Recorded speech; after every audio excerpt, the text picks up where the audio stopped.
உங்கள் மாநிலத்துல எல்லாம் இடைநிற்றல் தானே அதிகமாக இருக்குது. உங்கள் மாநிலத்தில் சத்துணவுல முட்டை போட மாட்டேங்கிறீங்களே, உங்கள் மாநிலத்தில் சத்துணவே போட மாட்டேங்கிறீங்களே, தனியார்கிட்ட கொண்டு போய் தார வாக்குறீங்களே சோறு போடுற வேலையை. இப்போ இப்படியெல்லாம் நாட்டை நடத்திட்டு அண்ணாமலை வந்து எந்த லட்சணத்தில் நமக்கெல்லாம் புத்தி சொல்ல வராரு?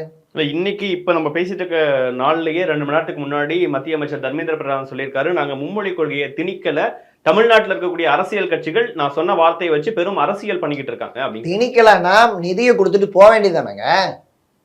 திணிக்காத ஒருத்தரை நாங்க எதிர்க்கல, இது எங்க காசு, கையெழுத்து போடு, MOU கையெழுத்து போடுன்னு சொல்லி ஒன்றிய அரசு கொடுத்த கடிதமும் இருக்கு, ஒன்றிய அரசு அமைச்சர் சொன்ன வார்த்தையும் இருக்கு. எதுக்காக MOU போடணும்? நாங்க கட்டின ஸ்கூலை பிரதமர் பேர்ல மாத்தி வைக்கிறது என்ன திட்டம்? அது செலக்ட் பண்ண வெறும் 200-300 ஸ்கூலுக்கு பணத்தை கொடுத்துட்டு எல்லா ஸ்கூலுக்குமான கொள்கையை நீங்க வகுக்கிறீங்க.